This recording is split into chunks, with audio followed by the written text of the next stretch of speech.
Opening the file. One nation, many killers.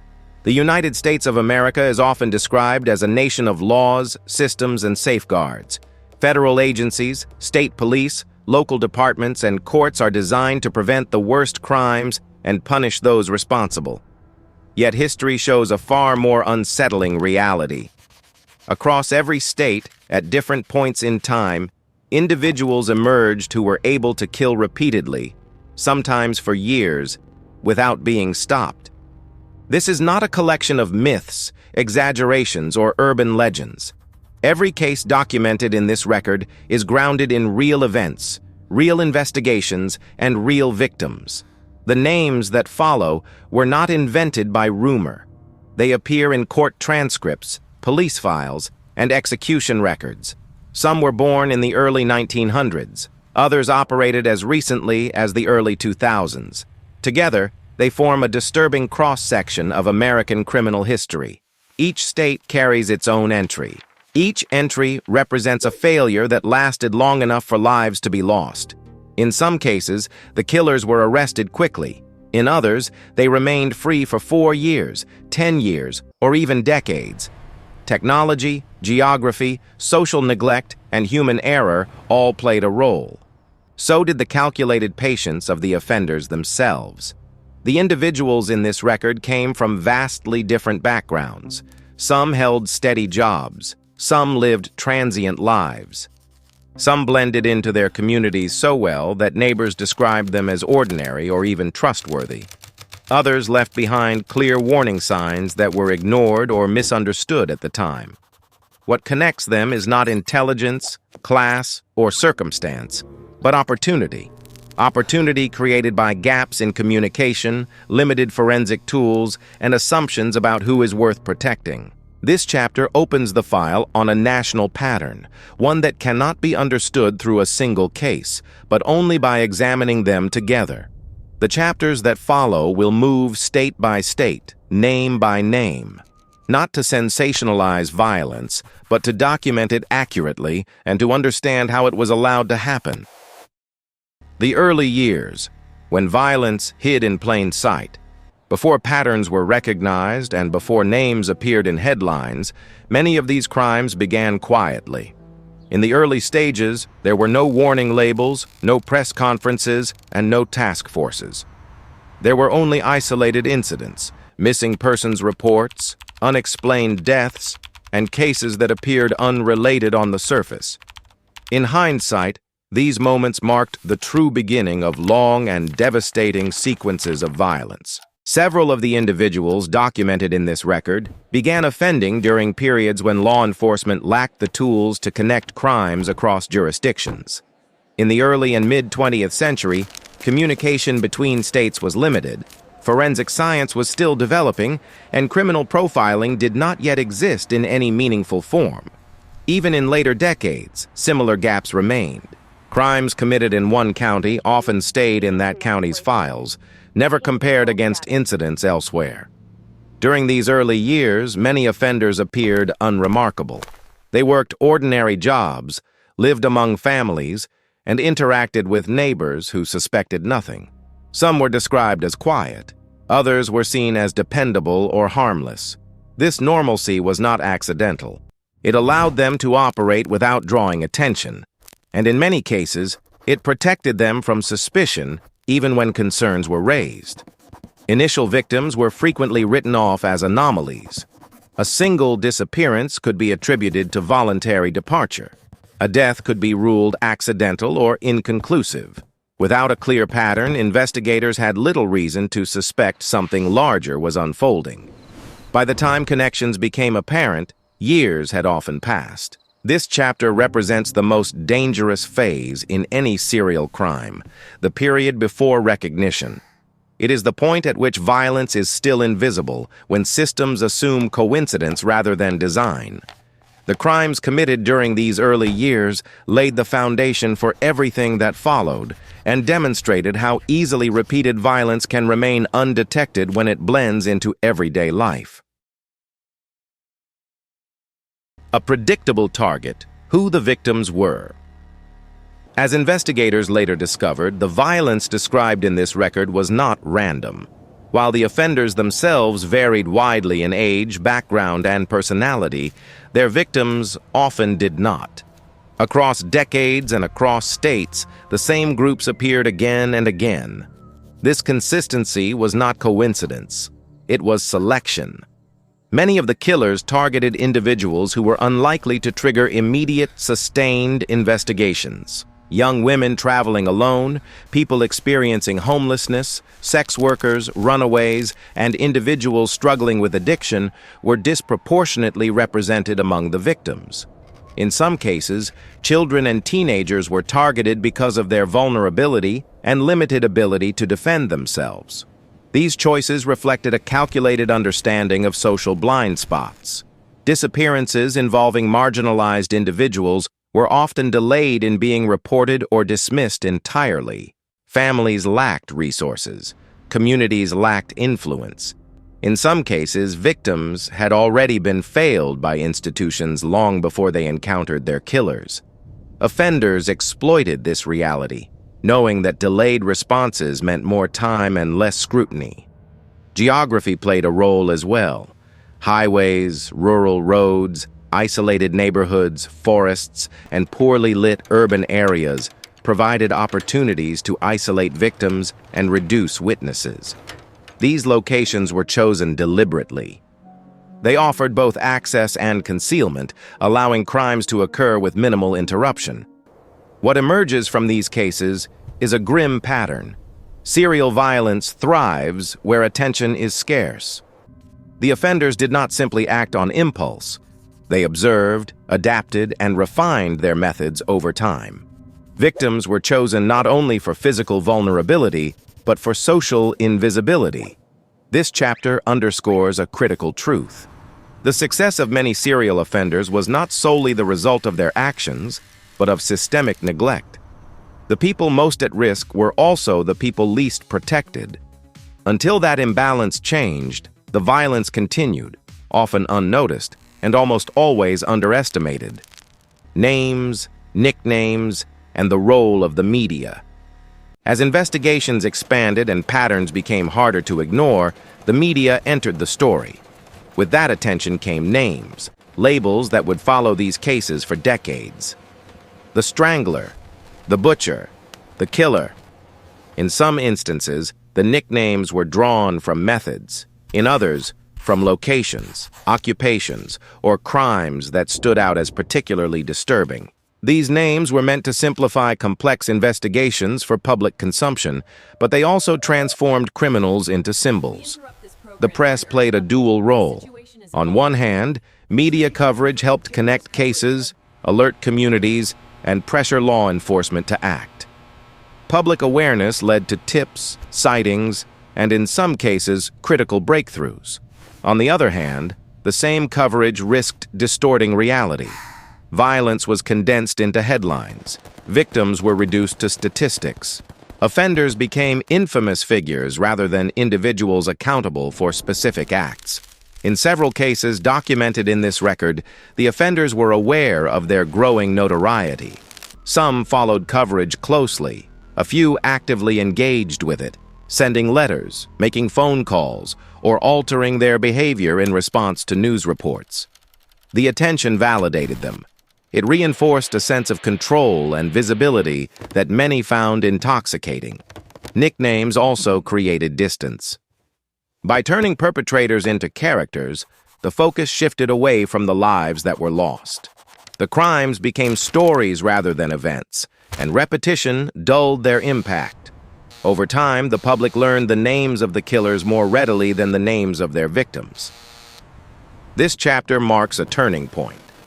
Once violence entered the public eye, it could no longer remain hidden. But visibility came with consequences. Media exposure accelerated investigations, yet it also reshaped how these crimes were remembered, sometimes clarifying the truth and sometimes obscuring it behind spectacle. Years of freedom. When systems failed, one of the most disturbing patterns to emerge from these cases is the length of time many offenders remained free. Again and again, investigations revealed the same timeline: 4 years, 7 years, 10 years, sometimes longer. These were not brief eruptions of violence. They were sustained periods during which individuals killed repeatedly while moving through society without restraint. The reasons for this failure were rarely singular. Jurisdictional boundaries prevented agencies from sharing information efficiently. Crimes committed in one state were not automatically compared to those in another. Before the widespread use of national databases, evidence remained fragmented, scattered across local departments with limited resources. Even when similarities were noticed, proving connections was often impossible. Bias also played a role. In multiple cases, early suspects were dismissed based on race, social status, or outward appearance. Some offenders were overlooked because they did not match the prevailing image of what a serial killer was supposed to look like. Others avoided scrutiny because their victims were not prioritized. These assumptions created blind spots that offenders learned to exploit. Technology lagged behind the crimes. Without DNA profiling, investigators relied on witness testimony, circumstantial evidence, and confessions that rarely came. In rural areas, distance and isolation further delayed responses. In urban centers, the sheer volume of crime masked emerging patterns. What allowed these individuals to continue was not brilliance, but time. Time created by disconnected systems and human error. Each year of freedom represented not just an investigative failure, but lives that might have been saved. This chapter documents the cost of delay and the devastating consequences when violence is allowed to persist unchecked. The breaking point: mistakes, survivors, and chance. Despite years of evasion, nearly every case documented in this record reached a breaking point. These moments rarely came from flawless investigations or sudden leaps in understanding. More often, they resulted from mistakes, unexpected resistance, or pure chance. The same confidence that allowed offenders to operate for years frequently led to their exposure. In several cases, a victim survived. Escapes were often accidental: an unlocked door, a moment of distraction, a delayed response by the offender. These survivors became living evidence, capable of describing locations, behaviors, and identities. Their testimony provided what years of speculation could not: a direct link between crime and perpetrator. Other cases unraveled through carelessness. Some offenders kept souvenirs. Others spoke too freely, assuming they were untouchable. A few attempted to relive their crimes through media attention, contacting authorities or journalists. Each action increased visibility and narrowed the field of suspects. What had once been anonymous violence became traceable. Chance also played a role. Routine traffic stops, unrelated arrests, or coincidental discoveries of evidence led investigators in new directions. In some instances, bodies were found only because of unrelated land development or natural erosion. These discoveries forced dormant cases back into focus. This chapter reveals a consistent truth. Prolonged violence often ends not because offenders plan to stop, but because something breaks their control. Survival, error, and randomness proved more powerful than calculation. The systems that failed for years often succeeded only when an unpredictable element entered the equation. Technology catches up. DNA, databases, and old cases for decades, many of these crimes remained unresolved not because of a lack of effort, but because the necessary tools did not yet exist. Investigators worked with incomplete information, relying on intuition and limited forensic methods. That began to change in the late 20th century, when advances in science fundamentally altered criminal investigations. The introduction of DNA profiling marked a turning point. Biological evidence that had once been useless, hair, blood, skin cells, suddenly carried identifying power. Samples collected years earlier were re-examined. Evidence stored in sealed boxes gained new relevance. In multiple cases documented here, offenders who believed they had escaped justice were identified decades after their crimes. National and state databases further closed the gaps that once protected serial offenders. Patterns that had been invisible across jurisdictions became visible with a single comparison. Crimes committed hundreds of miles apart could now be linked within minutes. What had once required coincidence now required only data. These developments also changed offender behavior. Some stopped killing, fearing exposure. Others continued, convinced that old crimes could not touch them. A few miscalculated, leaving behind evidence they did not understand or underestimated. Technology did not just solve cases, it reshaped the psychology of those committing them. Yet progress came with limits. Not every case had preserved evidence. Not every victim left biological traces. Some offenders died before identification. For families, answers arrived too late to change outcomes. This chapter marks a shift in power, from offenders exploiting anonymity to systems capable of reaching into the past and rewriting conclusions once thought final. The courtroom and the sentence, defining justice. Once identified, the focus shifted from investigation to judgment. Courtrooms became the final stage for crimes that had unfolded over years or even decades. Here, evidence was examined, timelines reconstructed, and actions reduced to charges and statutes. For many victims' families, this was the first opportunity to confront the individuals responsible for irreversible loss. The outcomes varied widely. Some offenders received death sentences, later carried out by lethal injection or other methods permitted at the time. Others were sentenced to life imprisonment without the possibility of parole. In certain cases, convictions were overturned, sentences reduced, or retrials ordered due to procedural errors or changing legal standards. Justice, it became clear, was not uniform. Disparities were especially visible when comparing cases across states. Two individuals could commit similar crimes and receive vastly different punishments. Legal definitions, political climates, and jury composition all influenced outcomes. Some offenders avoided execution by pleading guilty. Others died of illness before sentences could be carried out. A few were never tried at all, having taken their own lives or been killed before arrest. For the public, verdicts often felt definitive. For families, they rarely were. A sentence did not restore what was lost. It did not answer every question. What it did provide was an official acknowledgement that the crimes had occurred and that responsibility had been assigned. This chapter highlights the limits of the legal system. Courts can punish, but they cannot undo. The judgments delivered closed cases on paper, even as the consequences continued long after proceedings ended.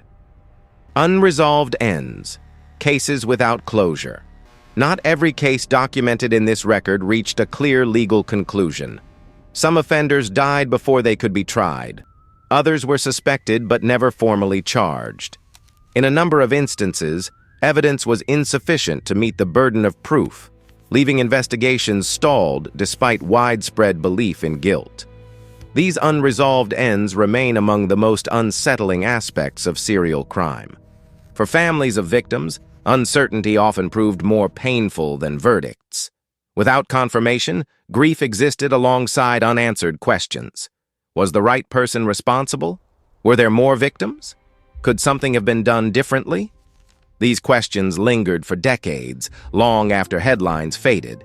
In some cases, confessions complicated matters rather than resolved them. Offenders admitted to crimes without providing verifiable details, raising doubts about accuracy or motive. Others exaggerated their actions, claiming additional victims for attention or control. Separating truth from fabrication became another obstacle for investigators already constrained by time and lost evidence.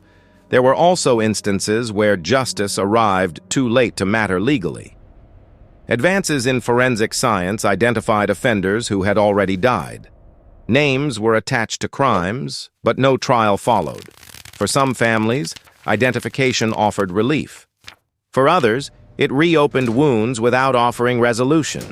This chapter underscores a harsh reality. Closure is not guaranteed. Even with evidence, witnesses, and confessions, some crimes resist final answers. The absence of resolution does not erase the harm. It prolongs it, extending the impact of violence far beyond the moment it occurred. Patterns that remain. What these cases reveal. When viewed individually, each case in this record appears unique, shaped by a specific person, place, and moment in time. When examined together, a different picture emerges. Repetition becomes impossible to ignore.